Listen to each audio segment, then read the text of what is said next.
More chess. This is my final game from the MLK. Chess. This was round 5. I needed... If I had won this game, I would have gotten $400. But I like... It was hard, man. I could only get a draw, but I tried really hard. This guy, I used to play a lot. Like, he's been around forever. And I used to beat him when I was little. But he recently lost like 100 pounds. And he's in good shape now. And he like got married. And now he's like pretty good. Like, you can tell that he has the energy to fight now. So he's become a very tough opponent. He got his shit together. Yeah, he became a Giga Chad. Nice. Go Giga Chads. Yeah. I played d4 and I got up and I walked away to go find the nice man who let me use his little stand to put my phone on. Oh. I had to go chase him down in the parking lot, and then I came back, and I thought Really? he like usually plays the King's Indian. I've never seen him play anything else. You'll never guess what he played. Yeah. Ooh, I looked at this. This is gonna be great. Slav time. Go Slav. Then he played And f5. Yeah. And I realized that day I was going to have 2 stone walls, and that's it. Those were both my games that day. Hot double stone wall action. I think the stone wall is actually worse with the white pieces, Yes. but I like hearing Daniel giggle. Daniel's watching, and every once in a while he just start giggling. I love it. Yeah. So, I don't know. Yeah. Like, I haven't really spent any time on this yet, so I just kind of decided to make logical chess moves, like developing pieces and castling. Yeah. Josh, to get you to your point, Josh did say that stonewall with black works better than with white. Like, it makes more sense. Yeah. I mean, with white, it's just like, you have different goals with the white pieces. Like, your only goal isn't to equalize with the white pieces. It's not how it works. Yep. So, I castled, and I played b3. I kind of, like, wanted to play bishop f4, just like in my other game, but it's different because my king is over here. Yeah. Like, and I'm taking with this pawn instead of this pawn. Yeah, there's g3, yeah. It's apparently a good move, but... Well, probably playable, but you have to be familiar more with the structure. Yeah, right? so it's like the second most played move. The computer likes it the most. b3 is second most played. I mean first most played. This is the most played move, so maybe it's better. But yeah, I just didn't know. I wanted to, but I was scared. I'm going also, any bishop f4 is a London, so right? Yes, go London. He castled, and then I was like, I don't know what the fuck. I played bishop a3, which is like the most played move and the best move here. Bishop a3 again. Yeah, this is what you were talking about, I guess. And in the tall game, you played bishop a3. I played bishop... Oh, I did! Yeah, you're right. So, yeah. I don't know, it just makes sense. Like, his pawns are all on light squares, so the bishop is in charge of controlling his dark squares. So if I take it away, he doesn't have control over his dark squares. That's pretty much it. So that's why we played bishop a3. But it's logical. You have to realize it also. It's like, look at this bishop. It's all you have to know. It's familiar. Just look at it. I don't know where I saw that. I saw a bishop similar to it. Yeah, this game was frustrating though, because I wanted another one of like just more gimp suit action, but I couldn't. It was more difficult in this game. Alright, so he plays queen e7, queen c2 is good. I mean, knight c2. See, it attacked my knight and I moved it. I will say right now, I know it doesn't make a lot of sense because this was the most recent game I played. My memory on this game is the most fuzzy because it was the end of the tournament, so my brain was tired. And it just all blurs together, so I might not remember what I was thinking about certain things. It was also the longest game I played. It was just grueling, difficult. Okay, so... Yeah, this for a long time. Right. Yeah, he moved his knight. He developed his knight. And then I just didn't really know what to do. I just played e3 after I think I thought kind of a long time here if I remember correctly. Yes. I wanted to do this. Yeah. But that was the plan Josh wanted. But I don't think I can do this right now. Why? I think he takes and plays e5. Then he equalizes, right? Yeah. You have nothing to show for. Yeah, like I have this isolated pawn, and like he's kind of getting out. Yeah, the bishop may get alive one day. And like when the pawn structure is not all locked, is my knight really that fantastic on e3? Is it worth putting d3? Is my knight really that great on d3 that it? I mean, it would be if the pawn structure stays as it is, but it's not going to. So that is true. I was just really worried about that, and I spent a long time, and then I just got frustrated and played e3. I didn't have a whole lot of reasons behind e3. I just thought it was a move that couldn't be bad. Yeah, maybe knight e5 before e3. Maybe. Knight e5? Yeah. Knight e5 is always something I'm considering. I just don't understand the position. I just don't know if this is good or not. Like, I just have no idea. I mean, but it's similar as the previous Stonewall, right? Just put, like, the knight... But I guess the knight can get taken, so it's awkward. I don't know, maybe it's a good move. Because, like, I thought he was going to play knight e4 here. And I didn't know if f3 was good or not. Yeah, f3 I don't know. So, I mean, I don't know. I would have to ask someone who knows these things, but... Yep. As far as I know, it's probably good. I don't think you can make a really bad move here. All I knew is knight e1 was just like, this was frustrating.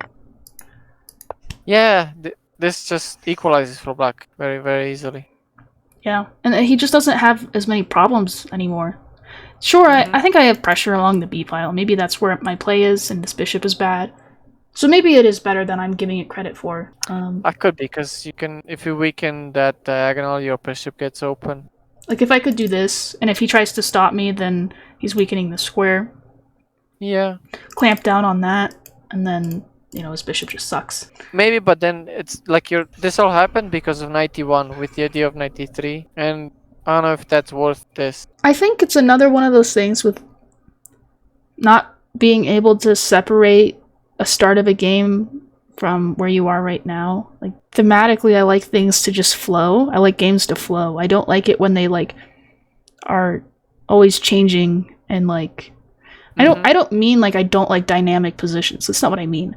I mean, I like games that tell a story. When the theme of the game changes. Yeah. Rapidly. Yeah. I guess that is a dynamic position, but whatever. So that's why I didn't play knight e1. What? Never mind. Go ahead. Okay, but so e3 was still solid. It's still... Yeah, it's just a move that there's nothing wrong with it. Yeah. Okay, so b6 weakens the c-pawn. Oh god. You know? Yeah, I remember what's gonna happen. And, I want to get my knight here, but I also don't really want to play knight e1 right now. I'm still not sure if he should do this or not. Like, here, obviously, it's a lot worse, because he weakened everything, so he can't take Yes. Yeah, now taking a c4 is horrible. Right, but he plays, like, bishop a6 here. And I just, like... But then rook c1. Rook c1... Or even queen c2, whatever you want. Rook c1, c5? Or even... No, maybe b5, but I don't know. I see. It's like... I was afraid that this backwards move would be a mistake. I see.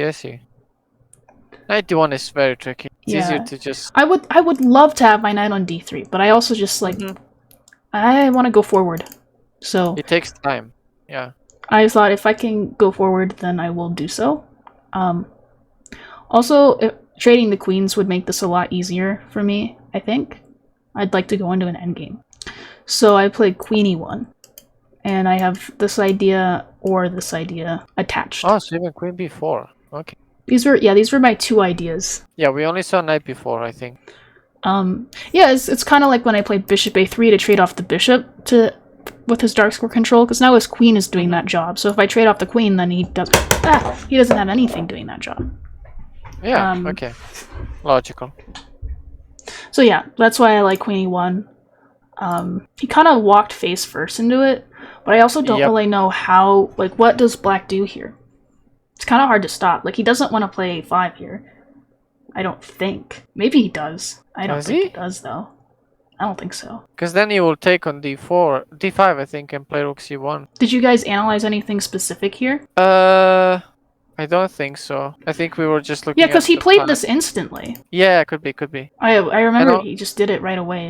Like, because he thought, okay, like I'm making this move better because my rook can't move. But yeah, now I go knight b4 with a tempo. Yeah, I was like, this is like a dream scenario. Yeah. Also, bishop a6 for the first time, bishop e7 for the first time. Keep track of that. Yep. Bishop counter. Bishop a6 counter. Okay, after knight d3, so now bishop a6 again. Wow. So mark it. Mark it. I was surprised by this, to say the least. Why didn't I play queen b4 here? Like, what's the problem with that? c5? That doesn't... Well, maybe maybe I was afraid of c5. But then I play, like, queen a4. Wasn't it just takes on b4 and takes on c4? And you lose a pawn? It's bishop's attacked. But then you... Sorry. I see. Yeah, why didn't I do that? I think I was concerned about c5. Could be. But yeah, I just have queen a4 here, so I don't know what my big problem was. I don't know. My queen is weird over here. Peter likes this for some reason. Well, here's one point that Josh made about the bishops. The bishop on g2 is always better than the bishop on b7 because the bishop on g2 is protected. Like, he's always protected by the king. That's something that Giri said. I don't know. Wow. So anytime that they're staring down, like, the g2 bishop will be better. That's really not something I've ever heard. That's cool. Yeah. Josh and his wisdom. Yep. Like, okay, you can claim that black's queen x-rays the bishop, but it's tricky. It's loose. Yeah, it's loose. I like that. That's interesting. Yeah, that was awesome. Kind of want to see how the computer plays this, because I don't really get it. Yeah, you should go. Go ahead. It's very, very complicated. Yeah, you want to get the rooks in. a5. So yeah, there's a move. I don't see why this is so great for me. I mean, the evaluation has gone down a lot when I actually played the computer moves. I don't see why this is great. I don't really... Of course I like white more because his pawns are all stupid. But it was giving, like, something ridiculous, like, over +1, so that's why it was... It's always tough, because there's all these taking. This is just way above my level to understand how to play this position. Our pay grade. Yep. Yeah. So far beyond my understanding. So I should play queen b4 there, but I think I was concerned about this. And I don't know. I thought my queen was useless there, but I guess it's not. I don't know. So I played the second best move. I played queen c1, and I have a few points behind this move. Yeah, we did not understand queen c1 at first at all, and then all of a sudden I saw, wait, maybe queen a3. Yeah, I'd like to have that happen if I can. Especially if c5, like, that's the whole point, is that I'm preventing c5. That's the main point. But probably that's why you didn't play queen b4, because of c5. So you found a way to prevent. That does make sense for my thought process. It's coming back to me now. Yeah. So that's how I wanted to get my queen on this diagonal, but I didn't want c5 to happen. Yes, I also protected the c4 pawn. That was kind of a necessary thing to do, unless I'm going to play knight d2, which is probably okay as well. Yeah, but you want to keep the option of... Why go backwards? I could go forwards and defend the pawn. Yeah. So yeah, but queen c1 is a good move. It may look weird because he can just put a rook on c8, like he did in the game. But how is he taking advantage of this exactly? True. How is he breaking all of this open if he can't play c5? He's just not. It's asking a very good question. So I just play rook d1, just so I don't have to worry about tricks and blundering. Also, I just think it's good to reinforce the center. It's not really doing anything on e1 because I'm not going to play e4. But I can see a scenario possibly where d5 could hypothetically happen.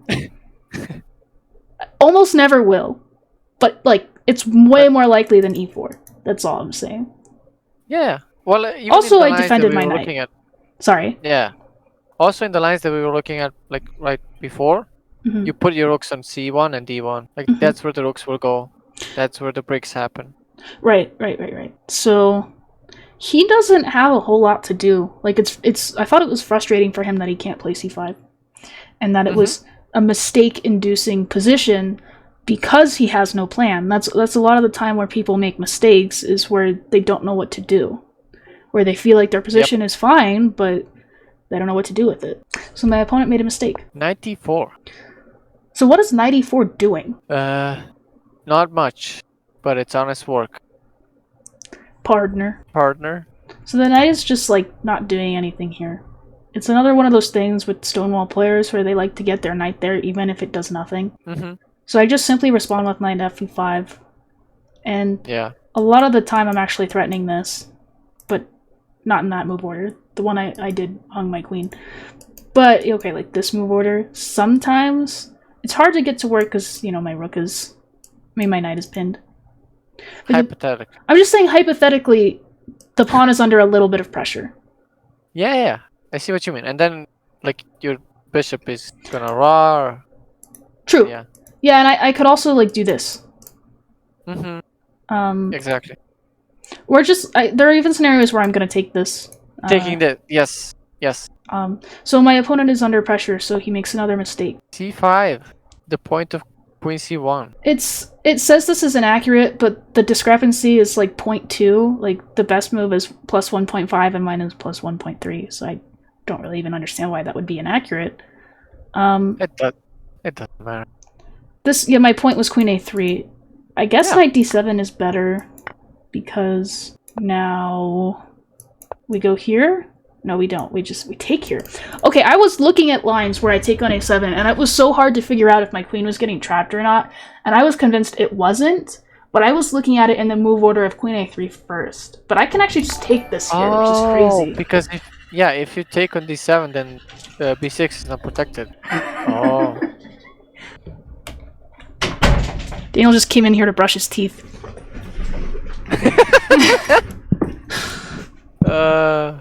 Don't forget to floss. Okay. The quadrupeds have to floss? They gotta floss their camel toe. Okay, dude. Okay, so, I don't know. Demonetized! Go me! I did it! I don't know, like, okay, I guess this move order is better because I'm maybe gaining a tempo in lines, so that makes sense. Oh. My thinking was, I want to keep pieces on the board because he lacks space. But you could have also used the thought process from the last game, where you just played, but it's different. Maybe not. You just played against the bishop. Yeah. I feel like this opponent, because he doesn't always choose to play the stone wall, understands chess a lot better than the other opponent. So I don't really want to go into an endgame. Or like... Even though this person doesn't play the Stonewall as their main opening, I actually think that means I'm more likely to lose to him in the Stonewall. Because someone who plays the Stonewall all the time doesn't have a good grasp of chess. But someone who uses it as a secret weapon, as a surprise, trying to play for a win with black, that's different. Yeah. So... But you said you wanted to go into a queenless endgame. That's different. Because queenless endgame. That one I would love. Yeah. But okay, queen a3 is a good move. Ignore this. Copium. Okay, so he takes my knight. No! Sorry. Oh god. Spoilers. Cut that out. Okay. Cut. Cut. Okay. Okay, so I take his knight. And this, like, the only difference is that this pawn is still pinned. So I don't understand why this isn't a better version of what the computer wanted. I don't know. But yeah, we liked this position a lot. You know, I did too. Because he has to play queen b7, and it's such a... Yeah, because this is the line I was saying, like, I thought I could take here. It was complicated, but I was convinced that I could. Yeah, you can. We absolutely can. We believed it was... This move really shocked me, though. I just didn't consider it. Look at queen b7? Yeah, I mean, I just thought he had to go into this. Oh, yeah, it is a bit... stupid, I guess, but it just looks like such a bad move. It is a weird move. I immediately made a mistake here. You blew it too early Yeah. or something. I released the tension. Yes. Relieved the tension. Was it release or relieve? Release, Release. I think. Anyway. Yeah, Dennis came in somewhere around here, and he recommended rook AC1. Yeah, building pressure. Yeah, and we liked it. So the thing is, though, like, with this move was attached to, this idea. But yeah, like, why not play rook c1 first? Mm-hmm. Because it's not like he's threatening anything. Exactly. So this is, like, I think a difference between what an expert might do here or a master.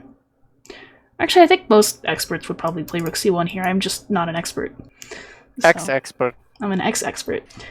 So, okay, this position is still great for me. And here, my initial intention was to take and then just win this pawn. Like, take this knight.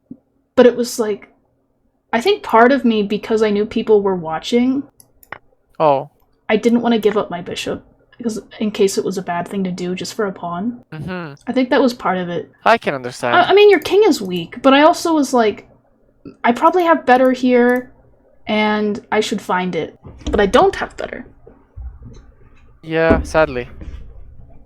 So I fought a long time and then blundered. Giving up the bishop is unnatural, so you have to have something concrete. Especially when the whole game, again, my inability to disconnect two halves of a game, the theme was this bishop versus this bishop, and then I'm just giving him my bishop. Yeah. And maybe also part of me thought f3 was justifiable because, well, okay, it was based on a miscalculation, but also because that's like a point, is that my knight can't be kicked away and his can. And this is his best piece. Yeah. So f3 is a blunder. It's like equal now. I was just winning if I just go into this line and take here. I don't know where he takes. And I actually take this way apparently, which is like, yeah, so this. It's just not something I saw at all. It's pretty wild looking. I thought I had to do this. Which is also good. Yeah, but... Yeah, okay, my knight is so much better than this bishop. If I had just stopped here and tried to reevaluate, I probably would have gone for it. Like, maybe I was like, I have light square weaknesses and he has a light scored bishop. And I'm speaking in terms of just general chess rules rather than looking at the position and the piece activity. I am up a pawn. His king is weaker than mine. I'm pretty sure it's weaker than mine. It seems weaker. Yeah. Was I concerned with this? Maybe this was my concern. Maybe I didn't see queen c3. I kind of vaguely remember thinking I lost a piece here, actually. But maybe... Could it be? I mean, but I had other options, like, move order-wise. I think I... Or if he takes... Maybe I was, like... I, like, hang mate. Oh. Is why I didn't go for this. Yeah. No, I think that was it, because I thought I was losing a piece, but I just go queen c3, which I didn't realize was still defending my knight. So I thought that was, like, not that bad for him, but it was based on a lie. Unlucky. But, it's a good lesson. Queen takes. Just stop and reevaluate. Yeah. And also, another thing is, like Josh says, when you get to a point in a line where you're about to stop calculating, go one move further. Always look for better. Mate a one, look for better, right? That's right. But actually. That's what they say. So that is why I went for f3 here. And my point is that in this position, I thought after f4, like, this is like a nasty pin. And his queen is babysitting a lot of shit here. This pawn is hard to defend. Yeah. And I thought this just looked great for me. I didn't even see what he really did. And then he went queen b6, and I remember thinking, like, now what? Basically was my whole thought.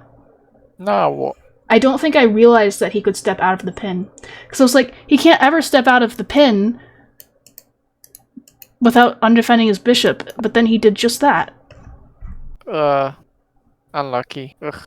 Like, if he doesn't have queen b6, I think this is just fantastic. Yeah, if there was a pawn on b6. He's just, like, in sort of a bind otherwise, but I just missed queen b6. Yeah. And now I am not doing so well. I tried to give myself winning chances because I had to win the game. Yeah, and then this position was a difficult one because there's a lot happening. Yeah, this is still very, very complicated. There's chances. I have my bishop. He has this knight. Okay, it's equal material. We both have a backwards pawn in this scenario. Yep. But mine is easier to fix because it's supported by the bishop. If I can gain control over the only open file, that would be a big advantage. But also my queen is misplaced. True. But also his queen is then a bit misplaced. Right. So it's just, I don't know what's happening really. I played e4 here? Yeah. I don't remember that. Oh. So we're getting into this territory where memory is fading. Oh, okay, I do remember now. Okay, I got it. Okay, cool. Okay, e4. My point is that I want to take on f5 and then make my bishop really, really good if he ever moves this knight. I think that was my point.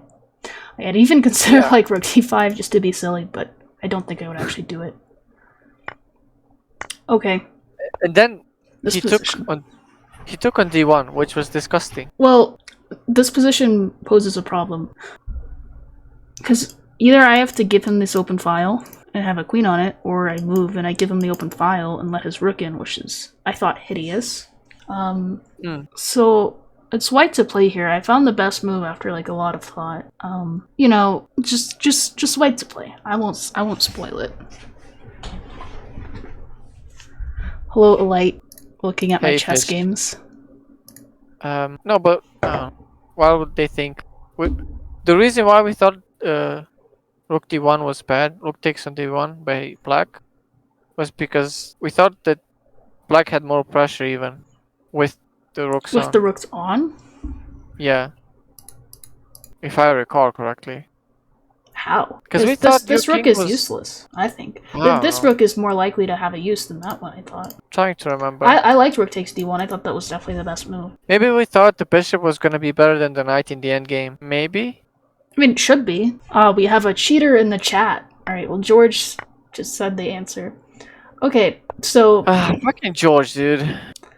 Okay, go ahead. So, queen a4 yeah, is the only way to fight for a win. Now, immediately you might think, well, but, like, my a-pawn. What about a-pawn? You know? Yay. But here, alright, wait to play and win here. I like this. Yeah. This tactic. I had to look through, like, 100 different lines here until I found the best one. Yeah. And even then I was, like, not sure that I wasn't missing something. We were analyzing so many things here. That's why it's hard to me to recollect. Yeah, because there was just so many lines that were so similar. Yeah. It's like a whole new game now. There's a good question in chat. What's the difference between queen a4 and queen b3? So, queen b3 is not as active. He can probably just take on e4 here. He has time to do this. Play like knight takes a2 maybe.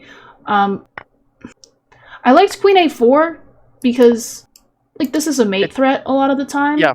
Yep. I can maybe activate my rook this way. It's supporting something like this. Yes. And I might even be able to play like e5 and rook d6, like in a miracle position. Hypothetically. Hypothetically, yes. Probably I'm never gonna be able to play e5 in a situation where it makes complete sense. But if I got 2 extra moves, like I would really, really seriously consider e5 rook d6. Because if the rook moves, it's mate. So then he has to answer this threat, so it's like a big problem. But also, like, just taking and playing rook d7 is good. His king is very weak, and suddenly I'm the one attacking his king. Yeah. So it's just more active, basically. He probably still has to do this here, but no. He can still do this, but here I have rook d7, I think is the main difference. He might get a perpetual, I don't know. Yeah, there's always this fear of perpetuals for you. The thing is, I just run this way, and he's out of checks. That is also true. He can actually never check from f1 in any... Yeah, or h5. Yeah. So... Especially... Yeah. Yeah, so... Sorry. Go ahead. Someone saw the move. Go GG Gazebo. E takes f5, Lewis. queen e2. Yay. So this was the point. Oops. If takes and he takes my pawn, I take on f5 with lots of threats. And if he takes back, there's queen e2. Double attack. Once again, highlighting the importance of controlling the e8 square. Yeah. And so if he starts giving me checks, this was the hardest thing to think about in my little head, because he defended his knight. So it's not even a fork anymore. I play king f2, I'm threatening mate. And here, the big point is that I don't even know what he does, like h6?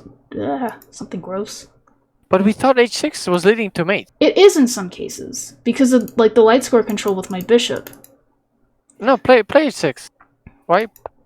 h6, bishop d5. No, actually start with queen e8. Because Josh said you don't want to give him king f8. Right, yeah. That's then you play bishop d5. Yeah. And then you have to calculate perpetual, but there's no perpetual. You will go to h3 this. Okay, king f3. I think white is completely winning. Oh yeah, there's bishop g8 there.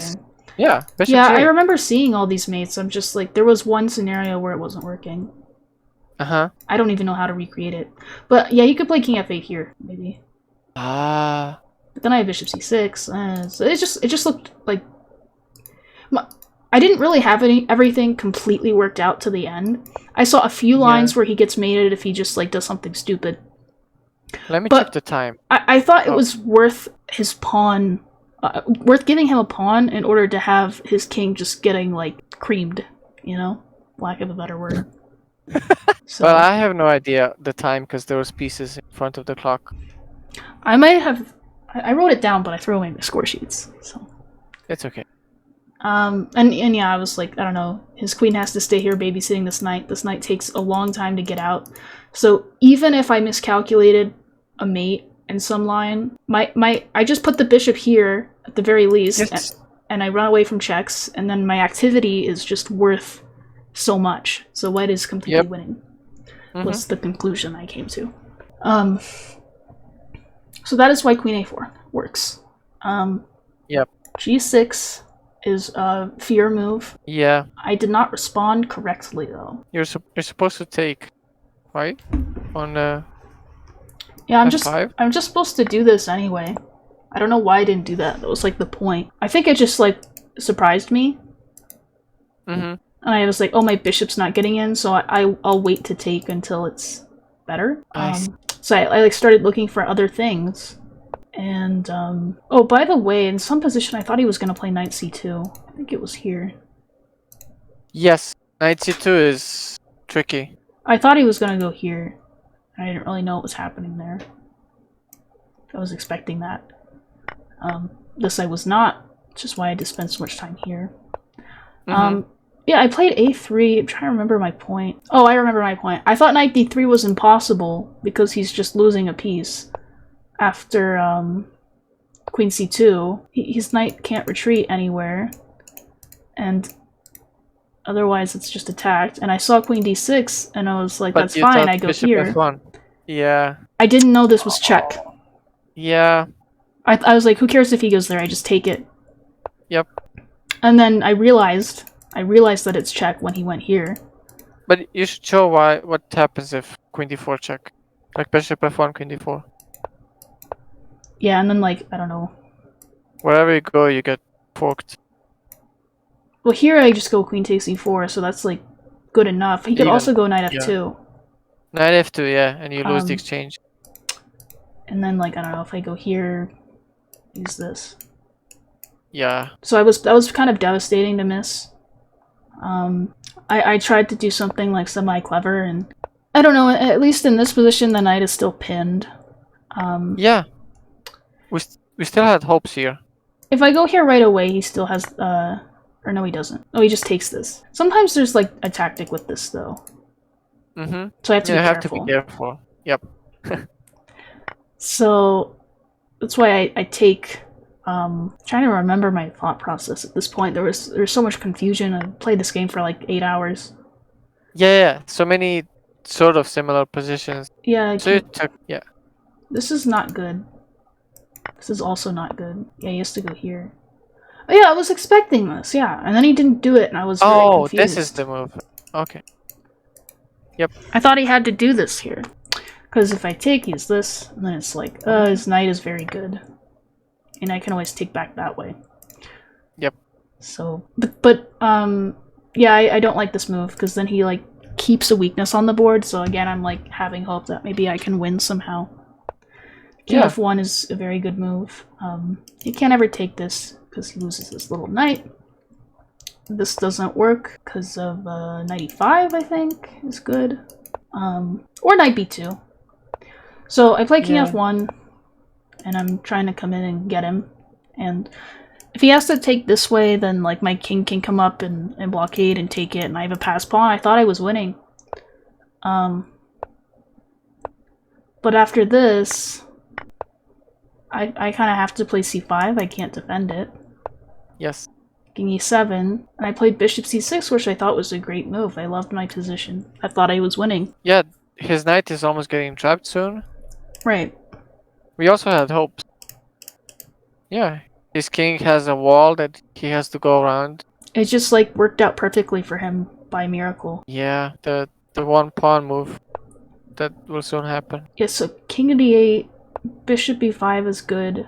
King c7, and then I made a mistake here. Why is that a good move? Okay, the computer is being stupid. It wants to do this. Repeat? And then h3. It's doing that thing that computers love to do. When they repeat. I guess to play g4 and just get the minority or something?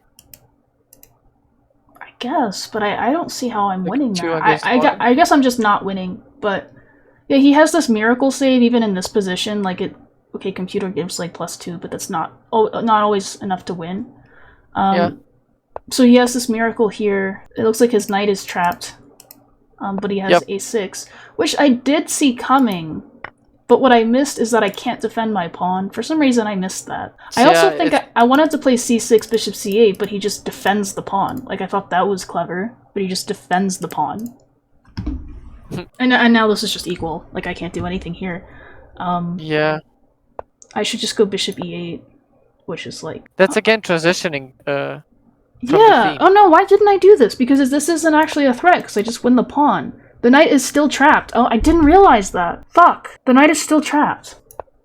Yeah, but I mean it's... How am I making progress here, though? I don't even understand. Bishop g. Maybe now you go for the whole h3 plan. I think it's just a draw because of a6. Like, I think the computer is like me, where it seems like white should be winning, but it just can't make it happen.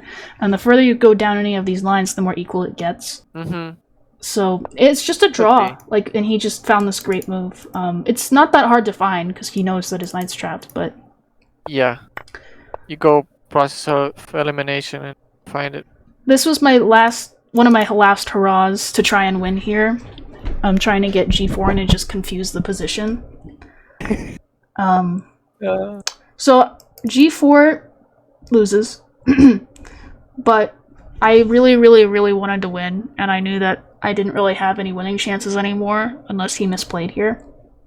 So this was like a complete, like, this was just a test, basically. A Hail Mary. I did not evaluate the position correctly after this, by the way. I'm just lost. So I thought here, if he takes, I just play king takes d4, and I was like, how could I possibly not be winning here? Because my king is closer to the pawns, and I have a passed pawn. He has to go spend time. But h5, and like, this is insane, because I have to go back, because if I go forward, he's just doing this. So I have to go take care of this shit, and this is what I missed. So h4, and now I just like can't move. And he's just gonna go pick up that pawn and then bring the king over. So insane. Which is like some endgame fuckery. Like, yeah, because optically, you look at this, you're like, white is never losing this ever. Well, this at least. Like, if you see h5, if I saw h5 right away, I think I might have understood. But like, you know, because I was seeing it from like this far away. Exactly. Like, you're like, if you trade pieces now, I'm never losing. Also, I think it's sort of hard to visualize h5 when I have a pawn on g4 in the position where I'm visualizing. Could be. But also, h4 and h5 and h4 is just so tricky, and you cannot go around it. It's so... Yeah, it just works out perfectly. He didn't so take my... tough. Thankfully, but also, you were both low on time, right? Right, yeah, I think he saw this position as well and saw that white is winning in this position. Yeah, if you move the king. But h5. Fuck. That's insane. Yeah, because white does If my lose pawn by were one here, tempo. I'm still losing, I think, because he has h4. Like, if my king gets too far away. That's why that's like the insane part. Yeah. Well, if my pawn's here, like, king here... Yeah, you lose by one tempo. Yeah, that's so unlucky. So thankfully my opponent didn't see h5 there either, so he just took here and then it was a draw. I offered a draw here. No, I didn't do that. I took here and then I offered... I don't know what all this is. I didn't do any of this. I don't know why it keeps going. I think I offered a draw after bishop g8. Because I was like... I had a feeling that I was blundering a lot in that endgame. I only made one real blunder. But I was like, if I keep playing this, I'm gonna lose. It's time to offer a draw. Also, my opponent offered me a draw at some point during that game and I said no. So it's like more pressure on me to win, which is why I played g4. He did take the draw, yes. And it's just dead equal here, but if white pushes here, he just obviously will lose. Yeah. Anyway, yeah, I don't know. That was just a tough game. f3 was like my worst move, I think. Yeah. But it was just based on that miscalculation, I think, of not seeing that I can defend my knight. Which is like... Because there's a pawn in the way here, and then I go like that. Do you remember? Yeah, I remember. So... But also, you missed queen b6 after... Oh yeah, that was the other, like, really horrible thing I did. Yeah, but I mean, just a good lesson, I guess, to learn to reevaluate constantly. I do think that it's a lot better to have a problem where you miscalculate, like, 12 moves deep, rather than just misevaluating positions. Like, that's a lot harder to fix if you just can't evaluate positions correctly. Yeah. So I just gotta get better. Go me. Go chess. Go chess. Win the chess.